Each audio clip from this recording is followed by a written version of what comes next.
معقولة هنعدي يوم شم النسيم كده من غير ما نتكلم عنه؟ يا راجل ده احنا واخدين له اجازة مخصوص، وده مش اي عيد، ده اقدم عيد في التاريخ. ما انا بقولها كله ميد ان ايجيبت يا معلم. لا واثقة من نفسيها مش واخد بالك.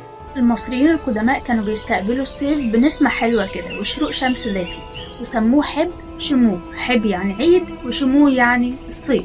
حب شموه يعني عيد الصيف. وحسب العقيدة المصرية القديمة إن ده اليوم اللي اسمع دي اتخلق فيه البشر على عجلة الفخراني اللي اسمه خنوم من طين الصلصال. ما تاخدش في بالك، دي أسطورة كده من ضمن الأساطير المصرية، هبقى أحكي لك عنها بعدين. وفي نفس اليوم ده البيضة الكونية فقست وطلعت الإله الخالق اللي اسمه بتاح، وبدأ الكون من هنا. يعني كل ما تفتكر انك قاعد فاضي ما بتعملش حاجة في حياتك، افتكر ان المصري القديم كان معتقد ان الكون ده كله بحواراته اتخلق من بيضة. يعني لسه في امل فيك، ما تقلقش.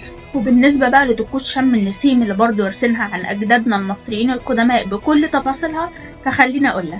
اول حاجة انت بتصحى تاخد حبايبك وتنزل على الجنينة تلحق الشمس وهي طالعة، تقول لها صباح الخير. ويا سلام بقى لو لحقتها وهي طالعة كده بتلمع على قمة بنبن في المسلة اللي في عين شمس. وبعدين بتقعدوا تلونوا البيض بألوان مطرقعة كده. ليه؟ عشان الدنيا ربيع والجو بديع والحياة حلوة والمصري بيحب يلونها.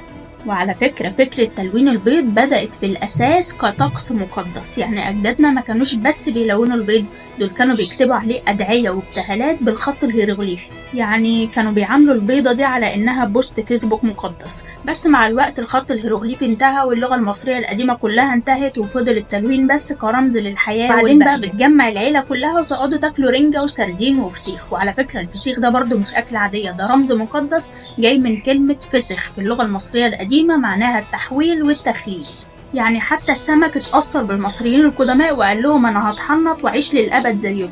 وطبعا السفرة الجميلة دي ما تحلاش من غير البصل. ايوه البصل ده برضو كان قربان للمعبودة حتحور، ومع الوقت بقى طقس مقدس لان زي ما احنا عارفين فوائده كتير جدا. ونكمل بقى الأكلة الجميلة دي كلها بالخس. زمان كان رمز للخصوبة، دلوقتي رمز للسلطة. بس برضو مش هننسى ان ليه فوائد كتير جدا لدرجة انه اتذكر اكتر من 13 مرة في بردية ابرس الطبية لعلاج امراض كتير جدا. وحط لي بقى التوت والفول الاخضر الحراتي ده والحمص وسنابل القمح. المصري القديم قالك بص، اي حاجة تطلع في الموسم ده هاتها على السفرة النهاردة، احنا في عيد يعني. شم النسيم مش بس خروجه، ده عيد رسمي معترف بيه من ايام المصريين القدماء ولحد النهاردة.